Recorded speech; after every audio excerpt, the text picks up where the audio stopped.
Welcome, everyone, to one of the first webinars of the fall for the Trade and Investment Center at the Canada West Foundation. My name is Carlo Dade. I'm the director for the center here at the Canada West Foundation in Calgary.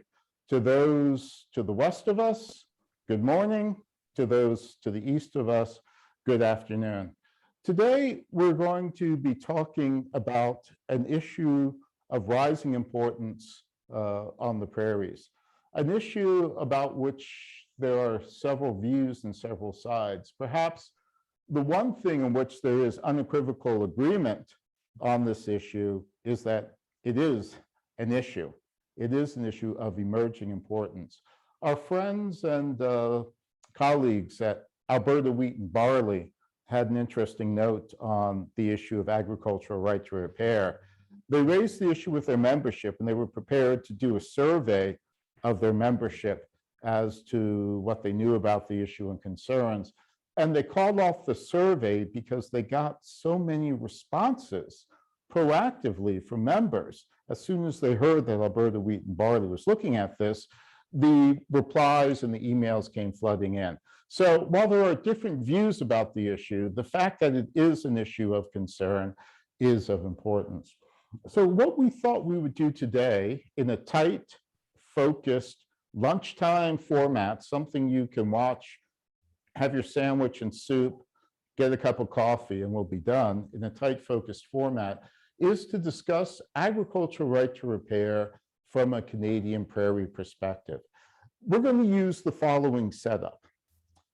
You have imagine a staffer to an MLA for our American counterparts, a state legislator, a provincial MLA staffer whose boss comes back from the US, say a SAL meeting, State Agricultural Rural Leaders.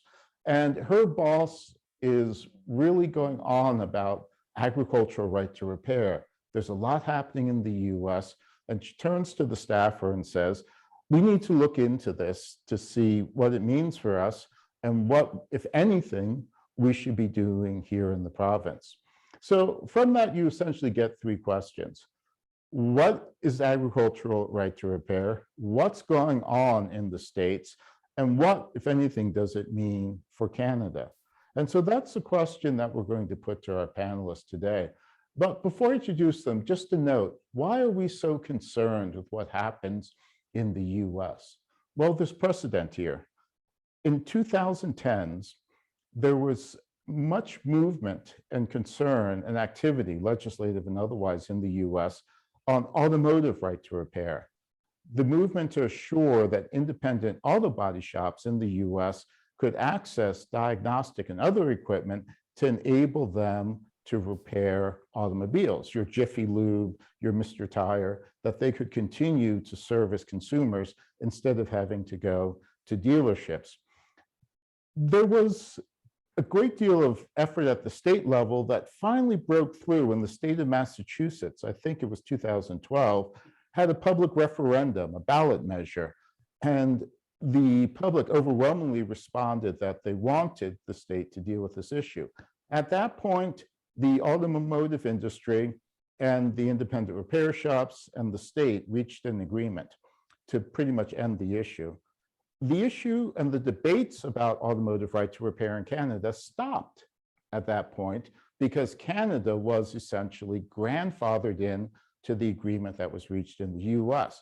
There's more nuance and detail to that story, but for 15 seconds, that is a fairly good overview. So the concern for us in Canada is we're seeing much movement in the US, our panelists will describe that, and we don't see as much movement in Canada. We've had a private members bill in Ontario, a private members bill in Manitoba, neither of which went in anywhere. We've had a measure in Quebec that doesn't deal with agricultural right to repair. We do have discussions at the federal level, but certainly at the provincial level, we haven't seen the movement that's going on with what's happening in the States. So for the half an hour that remains, this is what we're going to discuss. And to help us, we have four folks dialing in from the States. We also have a Canadian lawyer and a colleague of ours at Canada West who's written on the issue, who will offer some concluding remarks. But let's jump in and get our panelists to introduce themselves so I can stop running on and you can hear someone else speak. We'll start from the West Coast and work our way east. So Liz, I believe you're furthest west, down in California. Introduce yourself for 15 to 30 seconds. Absolutely. Hi there, I'm Liz Chamberlain. I'm Director of Sustainability at iFixit. For anyone who's not familiar with iFixit, we're basically the Wikipedia of repairs. We've got over 80,000 guides for how to fix everything from toasters to tractors. We have a particular focus on consumer electronics. We started with making repair guides for Apple products. Personally, I come from academia in the humanities, and at iFixit, I'm working on environmental regulations, on right to repair advocacy nationally and internationally.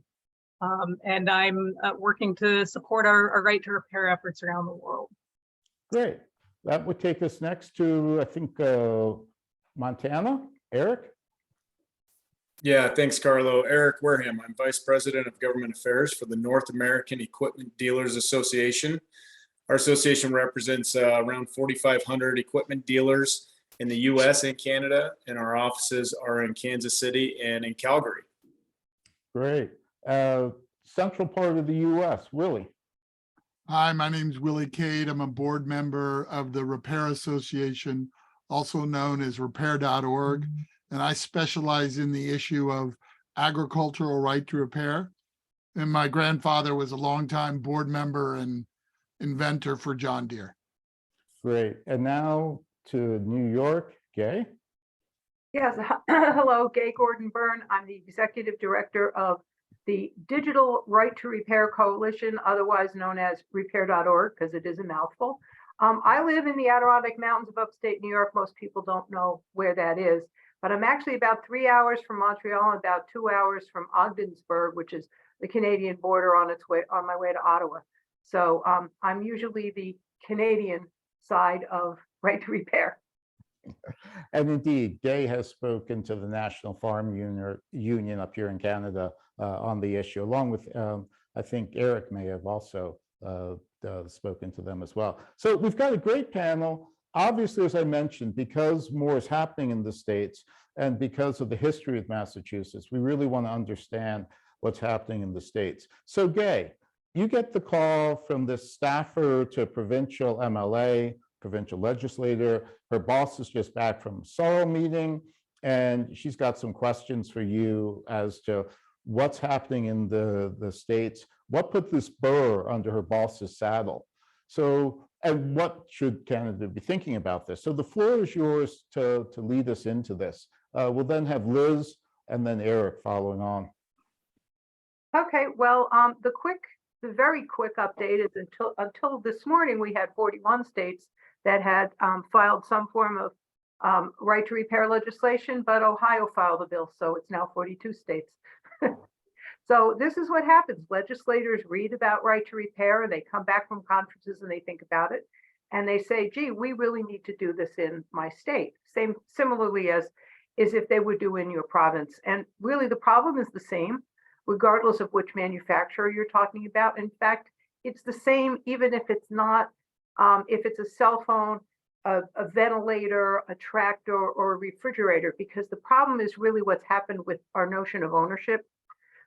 When we buy things, we're supposed to own them entirely, and our responsibility to take care of that equipment belongs to the owner. But somewhere along the way, manufacturers decided they didn't really want to let the consumer act as the owner, and they started creating some impediments that are really inconsistent with ownership. They're inconsistent with their own agreements. They're inconsistent in many cases with actual law, but they've been going on for so long, people think that they're correct. For example, there's a lot of misunderstandings about warranties. Warranties aren't your responsibility. They're basically offers. Offers on the part of the manufacturer to take care of defects in their equipment, and you don't have to use them. And they can't be held over your head as a threat. But I'd say 95% of the public, and maybe that's the case in Canada as well, think that they actually hurt the manufacturer if they do their own repairs. So there's a lot of misunderstandings out there, and a lot of what I do is just trying to correct misunderstandings. But it really comes down to what you buy, how you buy it, and the fundamental differences between buying something and renting it or licensing. And one of the big examples is that there's an end user license agreement promoted by one of the very largest manufacturers that says everything in this piece of equipment is actually a licensed product. And I'm here to tell you there's no such thing. You've either got a physical product that is protected by patent law, or you've got a licensed product, in which case it's protected by copyright law. And I think there's a lot of consistency cross-border on those issues. So just because a manufacturer creates this new category of thinginess that's not really holy thinginess doesn't mean it's real. So we do a lot of just trying to correct people's perception of what they own and what they license and where those dividing lines are. So I'll start that off with that suggestion. So a quick question for you, playing the role of the staffer to the MLA. You said 42 states Correct. have measures. How many of these deal with agricultural right to repair? Because as a staffer, I've heard about the issue with my iPhone. I've heard about the automobile issue, which is why I called you. But what's happening in the states? What's got the burr under my MLA's saddle? Why did she come back from an agricultural meeting of US agricultural leaders so concerned about right to repair? So what's happening at the state level on ag right to repair?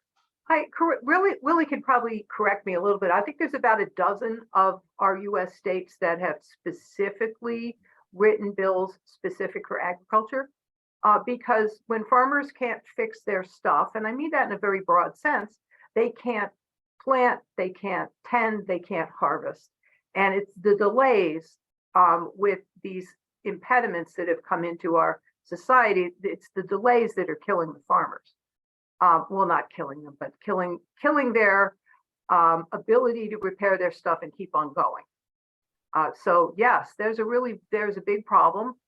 It's a very real problem. I know that you obviously discovered that with Alberta wheat, that no matter what people say, there really is a problem. And the problem comes through the access to service materials, particularly the electronic service materials, which is why it's so closely connected to right to repair of anything else with an electronic part. Because if you can't get the manuals, the tools, the documentation, the firmware, and the updates, you need all 5 of those things to make a complete repair. It doesn't matter if you provide parts, but you don't provide the firmware, you're still stuck. So those are where the issues are coming together and why your legislators are so upset, because the farmers are upset. Okay, so we'll turn it over to Liz for your perspective. And just to note, with Alberta wheat and barley, they got a ton of responses. Jeff Beckman never told me what was in the responses, whether it was what the exact issues were. We can all take a guess. But just to be fair to Alberta wheat and barley, we just know that people knew about the issue and they had something to say. We don't know what they had. We don't know what they had to say. But Liz, the MLA's now the staffer's now calling you to get your take on these questions. Yeah, so I think in addition to the 42 states that have considered right to repair legislation, there's also been some movement at a national level in the US. And I think that movement has happened in 3 different areas: in the legislative area, in the regulatory area, in environmental standards.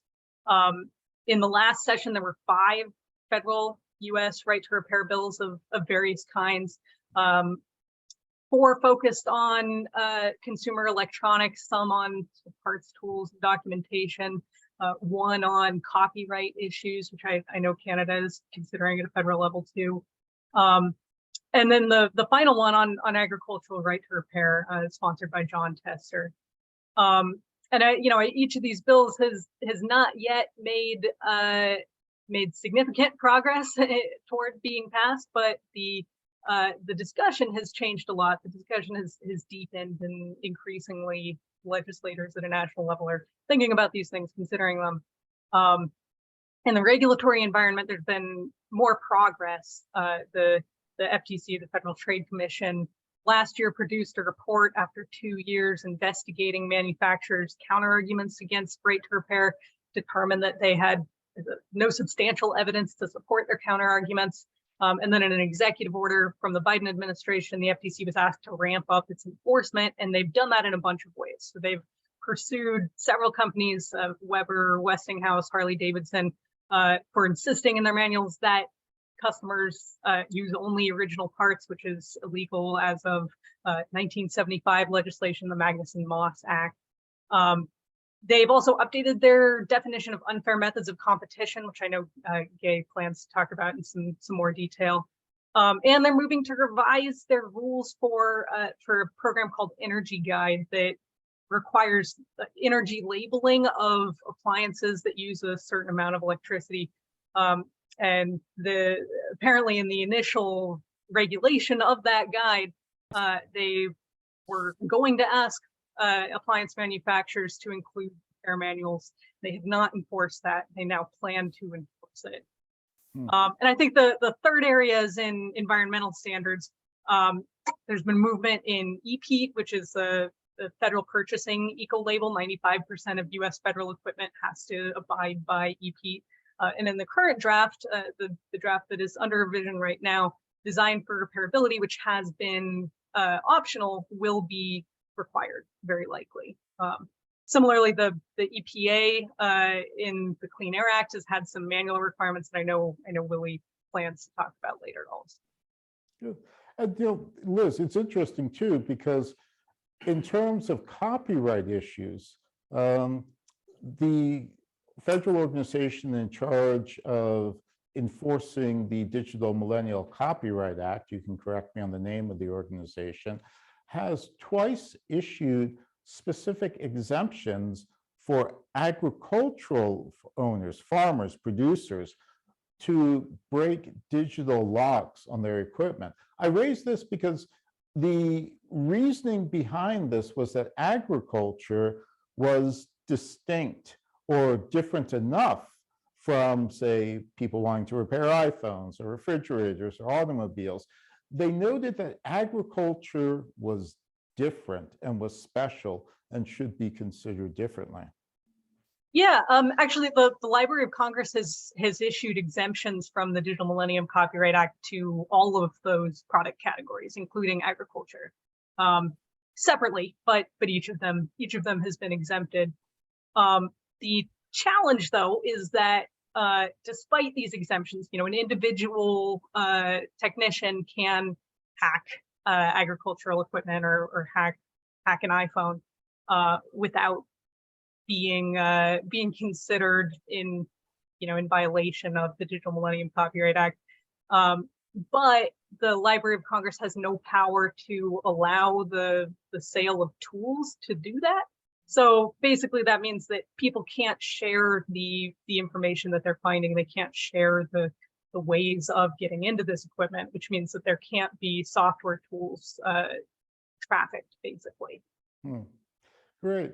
So as the staffer to the MLA, one of my first calls, actually probably my first call, would be to the equipment dealers. John Schmeiser is well known here in Western Canada, Eric as well. So Eric, you know that you're going to be one of the first calls on the staffers list.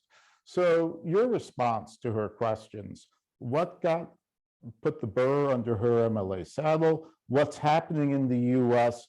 and of course, what are you guys doing? Thanks, Carlo. So on the U.S. side, what is the state of things? Gay said that there's 42 states that have introduced it. However, it's been hundreds of bills, I think, at this point, that have been introduced probably since 2015, 16. We saw the first emerging issues, and then to now. So we've had a good 6 years, I think that's fair to say, of bills that have been out there. And what also is interesting in that is that over those 6 years, not one has passed related to agriculture, right to repair bill for agriculture. And they may ask, well, why is that? And even more recently, in New York State, where a right to repair bill did pass, it specifically exempted agriculture. And so that begs the question, why would that be? And from my perspective, it's because when we start to peel back the layers of this onion of a very complex issue, we start to see, one, past the talking points, what is actually the reality of the repair landscape for agricultural equipment, and what's the intent and motivations of manufacturers and dealerships in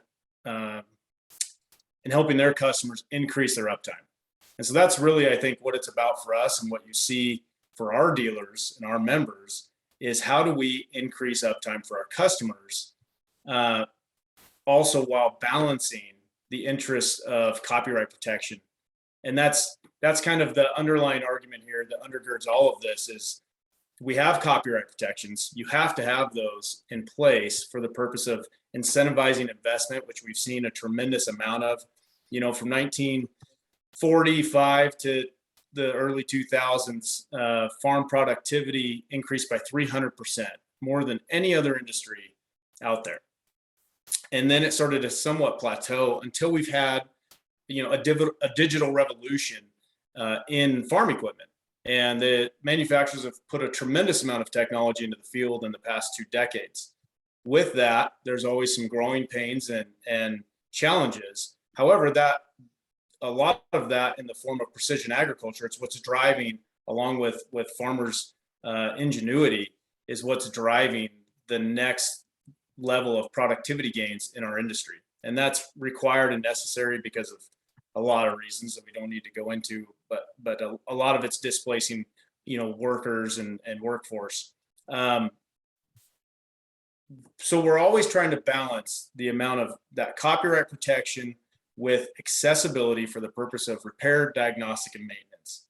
And what I would say to that person who would ask me is, I think that our industry is actually a leading example of how to do that. When you talk about household consumer electronics, iPhones, washer dryers, whatever it is, it's tough to go online and track down and type in, can I get a manual or a parts or whatever it is?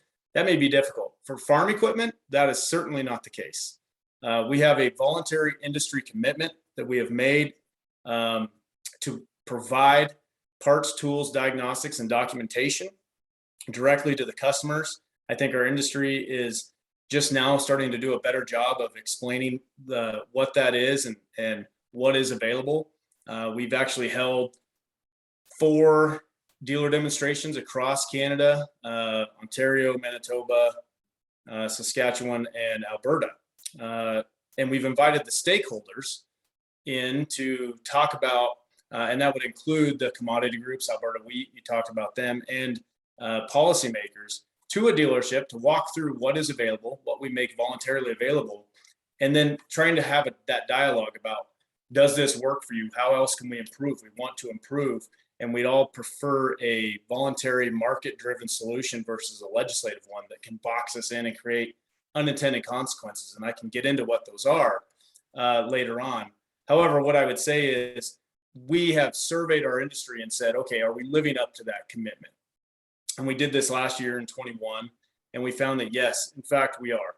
And there's some interesting stats, one of them, which is that 56% of parts nationally, and this includes Canada, are 56% of parts at a dealership are sold out the door, meaning that the dealership does not install them. An owner or an independent repair shop does.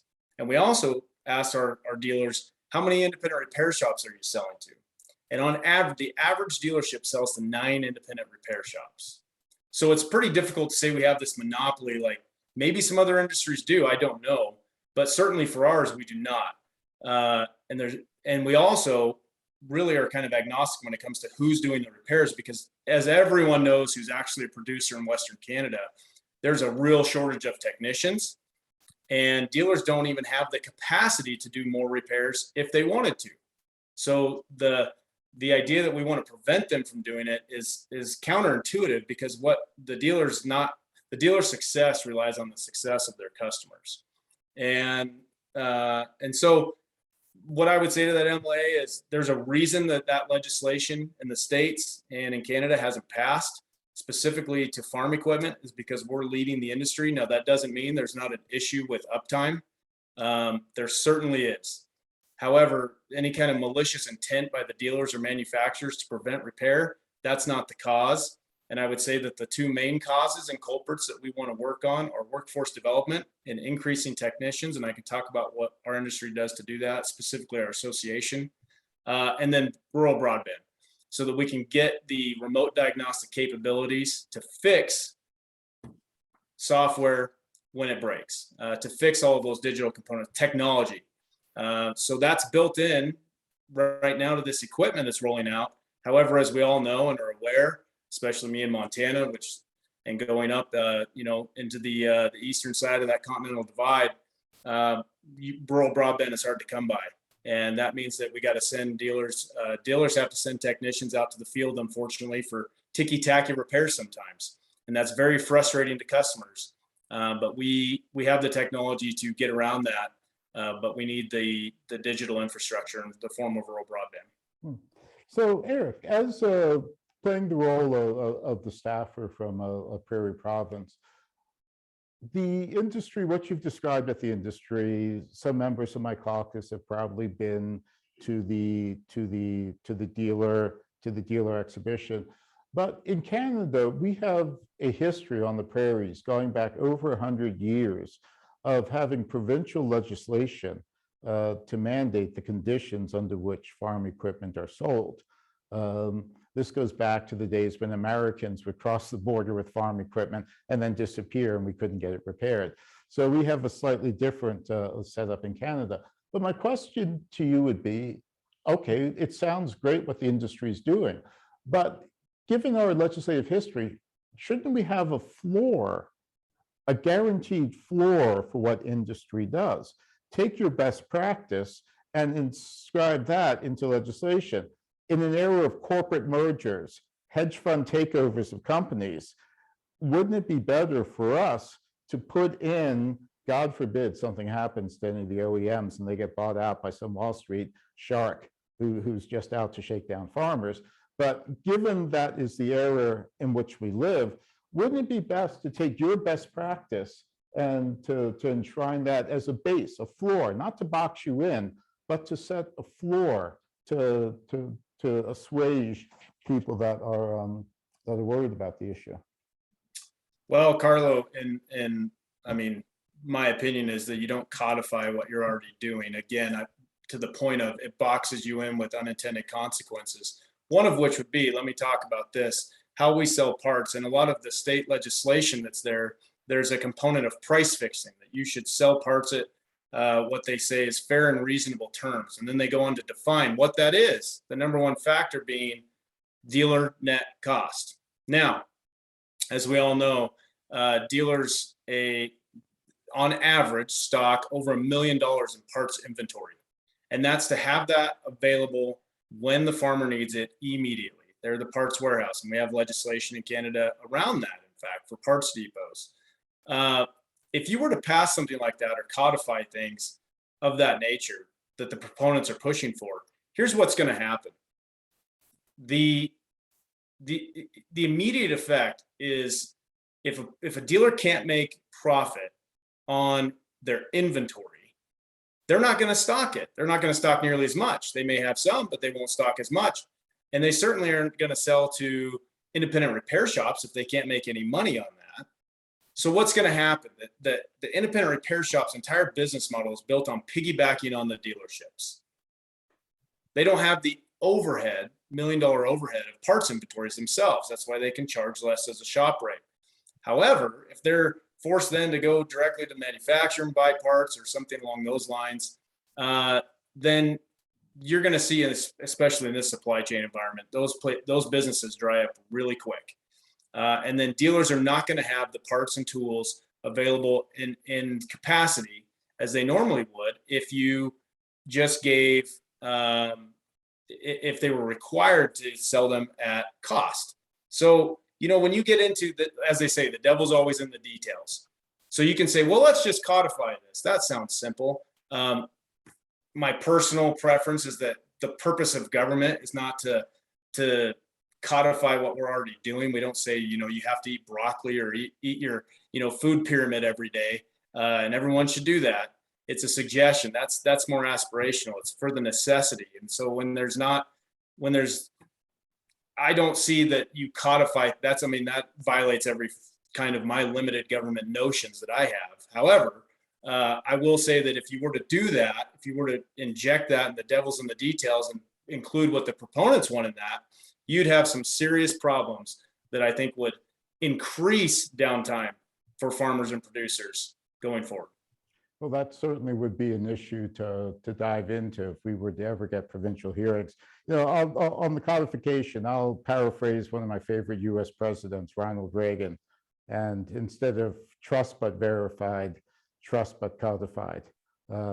So let's move now to Willie and give some comments on what you've heard and some of the technical details. And then we'll go back to give everyone 2 minutes, and then we'll open the floor for questions. Willie. Thanks, Carlos. Appreciate the time. And I'm going to stick with your model here that it's the staff person for the legislator who's trying to make the determination on why a hearing. What are we going to get out of the hearing? First thing that you're going to get out of a hearing is you're going to understand that we are not asking for parts at cost. That's a mistake. That's an invalid assumption that's being made on our legislation. It's old. It used to be. It's no longer true. Second of all, then we'd have some real testimony by farmers about how come they're being restricted. Manufacturers typically say only 2% are restricted.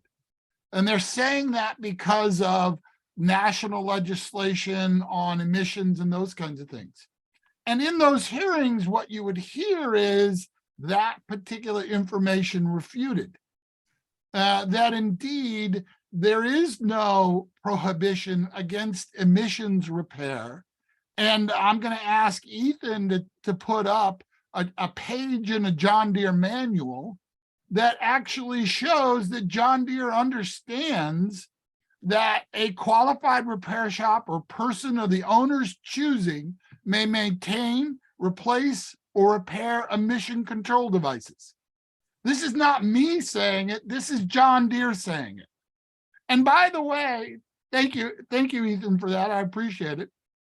And by the way, it is actually federal law in the US and has been for 45 years that the tools required to repair emission systems should be provided to the owner of the equipment. Now, interestingly enough, when you hear the manufacturers talk, it's as if, well, we give you everything. Well, they don't. And that would, in my mind, would be the real purpose of having a hearing, is so you can actually hear that. So your legislator can hear that and actually hear the farmers talk about how it doesn't work.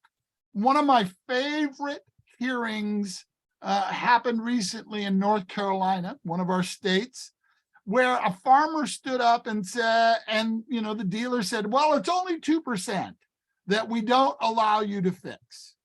And by the way, John Deere publishes that figure often, and so do many of the manufacturers. And what he said, well, it may well only be 2%, but it's that 2% that is driving agricultural producers to bankruptcy. So I get that there's a give and take on this, and I appreciate that there's a willingness to go forward with it. It's not about copyright. It's not about the issue of emissions control. It's not about safety. And I think that's what needs to be made very clear in a hearing. Thanks, Carlo. Well, thanks, Willie, and appreciate your joining us. So let's go to Liz and then Gay for 2 minutes each on thoughts about what we've heard. And then we'll let Eric get the last word from the panelists, and then bring in Anthony Rossborough, our legal expert, legal prof at Dalhousie, who's worked with us on the issue. So Liz, and then Gay, a couple minutes each to respond to what's heard. And again, pick up on Willie's. What would we get out of hearings? And do we need to have hearings? I'm not taking it as a given that hearings are a good idea, but if we were to have hearings, what are the types of things the MLA needs to think about as she goes through that? Yeah, I think Willie's point about the primary value of hearings being that legislators get to hear from farmers about this is really important. iFixit has come at this from a consumer electronics standpoint. And our real focus is in consumer electronics. But what we discovered is that when we started advocating for right to repair in electronics, farmers started showing up to our hearings, started talking about the problems they were having repairing their equipment. And we heard directly from farmers that they were encountering all these same barriers that we were talking about in consumer electronics. And so really, I agree with Willie that that's the most important thing that you'll get out of hearings is a forum for folks to share the kinds of barriers that they're facing and the realities of, you know, the boots on the ground, the tractors on the ground, what they are able to repair and what they aren't. And I think it's absolutely true that even if it's only 2% of total repairs that can't be done, if that leads to significant downtime, that's a problem. I think the other point I want to make is I echo Eric's call for rural broadband. I think that's really important. But I also am confused, honestly, about why repairs need broadband to be completed. I don't think that equipment should be held up from that. This is something we see in agricultural equipment and in consumer electronics and in medical device repair.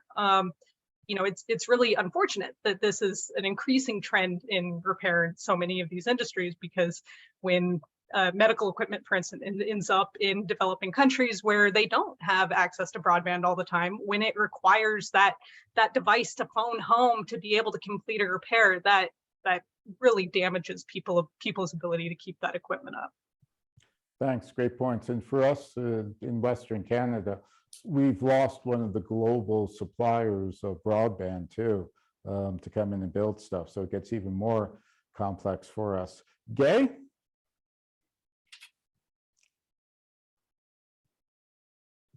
Oh, have we lost Gay? No, we're still on mute with Gay. Let's see, Ethan. Unmute. No, there we go. There we go. Okay, there you The go. whole mute thing is going. Yeah, this idea that the dealers are being hurt by this is really one of those things that's not quite correct. The intent of the legislation is to make sure that manufacturers make their service materials available, not exclusively to the dealers. It's exclusive because it's a monopoly. And the problem is that if the dealer is not around and the dealer isn't available and the dealer doesn't have a warm and fuzzy relationship with the farmer really can't get their stuff fixed. So yes, it's not about the dealers, it's about the manufacturers, it's about how they design their systems for repair. The idea that they have to be online to make a repair is one of those things I think falls in the category of not such a good idea. But the legislation, at least in the provincial and state area, probably can't do anything about that. So we just need to create that legal level playing field, that foundation, where everybody knows when they go to buy something that they're going to be able to fix it, and that they're not going to be stuck waiting on some other entity decide if it's okay. Because if you can't fix 100% of your stuff, there's an impediment there that doesn't belong in an ownership arrangement. 98% is not 100%. And it's whatever that is, there's some arbitrary reason that you can't fix something that just doesn't hold up. So it's not about the dealers. The dealers have done, frankly, a magnificent job of lobbying against right to repair. And I say, Eric, the 100 bills that haven't passed, congratulations, you did a great job. But that's ending. That is definitely ending. We see the writing on the wall in a number of states, and I think you'll see it in a number of provinces as well, that this is not going to stand up for very much longer. Yeah, and as a Canadian, the history of auto right to repair and what happened in Massachusetts would certainly inform some of my thinking about this as well. But Eric, you're going to get more than just a couple minutes. We'll be able to hopefully squeeze in a little bit of time for Anthony. But yeah, the floor is now over to the dealers.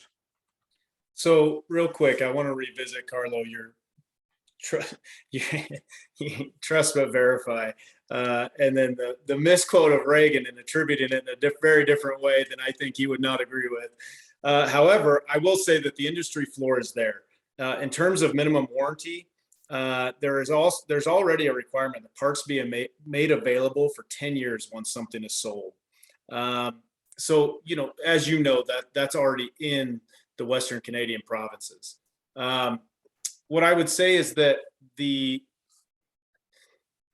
when we revisit the issue of repairs and saying that they're 98%, and that is accurate, that you have access to perform 98% of repairs. The 2% that we do not have allow access to are this critical safety and emissions criteria functions, and that's because we want to prevent modification. So we fully support the right to repair, not to modify. What I would also say is that 95% of all repairs are still mechanical. They don't have anything to do with software. That's a fact. So when we're talking about there's this universe out there of in that 2%, it's really encompasses all repairs. That's inaccurate. And when the proponents say that, look, 98% is not good enough, you should have 100%, you should own it. We don't think about that in terms of anything else when we talk about software, copyrighted protected work. You don't say, well, I bought my Microsoft Office suite and I own it and I should be able to do whatever I want with it. You license it. That's the world that we live in with software. I think that their position that you should have 100% access to everything is unreasonable. And I think legislators tend to agree with that as well. And there is a real policy difference when it comes down to the amount of access that proponents desire, which is 100%, no technology protection measures, no security locks or security related functions for any reason. It just does not comport with reality, one, and then two, a reasonableness that legislators, copyright exists for a reason. We have this generation of innovation and activity in the US and Canada because of those copyright protections. We can't just willy-nilly do away with them and expect to continue with the technology that is continuing to increase our productivity and give producers, farmers, and ranchers the ability to squeeze everything they can out of their operation, which in this global world is more and more necessary. They're price takers, not price makers. And so we want to ensure that they are up and running. And for our industry, when you talk about the exemption we had in New York State, a lot of that has to do with the fact that we are already making this available. And whether it's an electronic service tool, diagnostics that allow you access, we just have a real difference of opinion when it comes down to embedded code, source code, and the need to access that, which would jeopardize security and safety and emissions. And then not only that, but also the durability of equipment in the used equipment market, which wouldn't be an issue if everybody just bought equipment and kept it forever and we could care less whether you burn it to the ground. However, the reality is that 95% of all equipment purchased is eventually traded back into the dealership. And if it's modified and shipped and tuned, the only person that hurts is the other producers who are going to buy that equipment that has been modified, that has increased additional wear and tear on the equipment. So we're very concerned about that aspect of it, not only for our consumers, but also the liability risk that it creates for our dealerships. And with that, I'll turn it back over to you, Carlo, and I'm sure there's some comments out of that. Well, there will be, and we'll get those comments at the provincial hearings. You're killing me. You're killing me, Carlo. But no, we did want to give enough information. We were never going to get to truth with this webinar, and I mentioned that to everyone. But what we were going to do was give a good idea of what hearings would look like and why they would be important. I think both sides having the ability to present their issue, including the side that's batting 1,000, would serve Canada and would serve the Prairie Province as well. As I mentioned, going back 100 years, we've had a legislative role with agricultural equipment on the prairies out of specific conditions that were Canadian and were a bit different from the Americans. Eric, I look forward to discussing the Reagan quote with you. Big timber, Great Falls. I'll bring some Canadian beer so that you can have some. You can have some real beer, and we'll meet up on your side of the border. I'll drive down a few hours and we can chat about this. Fair With enough. that, I'm going to turn it over to Anthony Rossborough. Anthony is a colleague, partner with us at Canada West on a different aspect of right to repair, interoperability, something we didn't discuss today.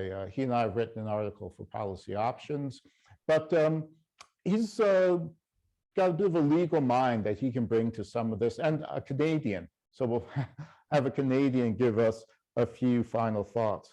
So Tony, if you can introduce yourself, your background, organization, and go ahead. We're over time, but I think folks can stick around for 2 minutes to hear your thoughts. Sure. Thank you, Carlo, and thank you everyone for your contributions. I'll be very brief. So I'm an IP lawyer, and I'm also an academic, and my PhD thesis focuses on the right to repair and software digital locks in the agriculture, automotive, and consumer electronics industries. And I've written a lot about this subject, and particularly in the agricultural context. And I would just point out, in a very un-Reagan way, Canada has these provincial Farm Implements Acts, which make it quite clear that Canada has made the choice to regulate agricultural equipment differently than other goods. And so I think from a provincial policy reform perspective, I think that's probably the starting point of where change should be made. We know that the intellectual property debate, as much as it is dear to my heart, is one that is going to be long fought. And in terms of sooner changes for farmers and producers, there's probably more mileage in the short term to be made by broadening the obligations of manufacturers under the Farm Implements Act to provide access to parts, tools, and information to not only the purchasers of equipment, but to third parties as well. And there's really nothing to say that those acts could not prohibit, for example, parts pairing by the use of software. So in other words, not to directly regulate TPMs or digital locks, but to impose rules on the sale of agricultural equipment that effectively doesn't allow those techniques to be implemented in the equipment. So this is one strategy that we might see that produce some tangible results and avoid this bigger discussion about IP. But since that discussion was brought up, and about digital locks in particular, I just wanted to mention that, when we talk about digital locks and software controls in devices like this, and we call it copyright, we're doing a bit of disservice to what copyright is, because, in some ways these TPMs, they don't belong as part of copyright at all. I mean, there's no term limit to them, and they don't follow the typical kind of monopoly structure of copyright, which it's privatized and exclusive for a certain amount of time, and then the work enters the public domain. And we have this system to encourage the dissemination of information. But what a TPM does is essentially has an absolute block on information indefinitely. So from a policy perspective, I think we're right to target TPMs in the way they're being used in this particular implementation. And I think, in terms of progress on the Canadian front, it's a federal issue. We're also tied up with international trade agreements, which impose restrictions on how much wiggle room we have here. So I think in terms of agricultural producers and purchasers of equipment, I think that maybe there's some more mileage to be made provincially in broadening those Farm Implements Acts. And this should be a cooperative effort among provinces that that have a strong agricultural base. So obviously that includes the prairie provinces, but in my home out east as well, there's some strong agricultural provinces as well that should be part of that discussion, so that it's done in unison and not in a kind of piecemeal approach. Anyway, those are sort of my thoughts on maybe how a legislative reform might have some meaningful progress. Well, thanks, Tony. That's the perfect way to end this. So as I mentioned, we were never going to get to truth on right to repair. Was never our intention.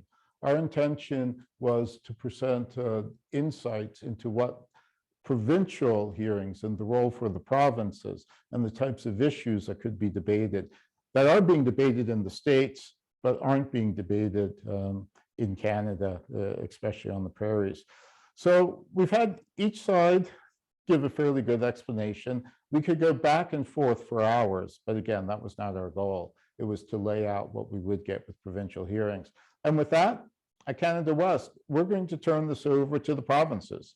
It's up to the MLAs and the provincial governments to decide what steps, if any, they think need to be taken.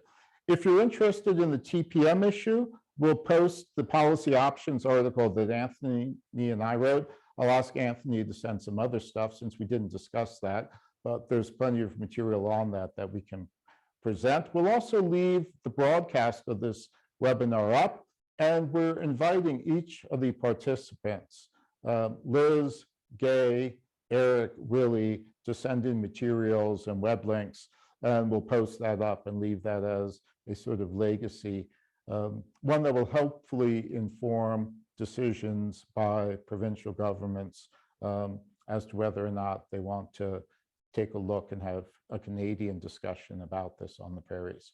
With that, let me again thank everyone who joined us.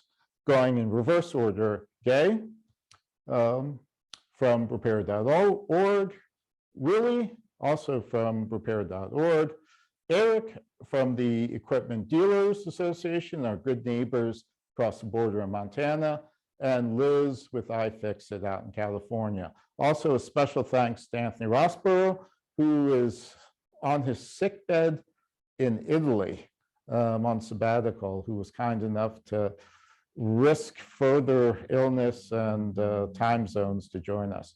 Thank you, everyone. We really appreciate this. This was an important discussion for Western Canada, for the prairies, and we thank you for contributing to that. With that, enjoy the rest of your lunch, enjoy the rest of your day. Thank you.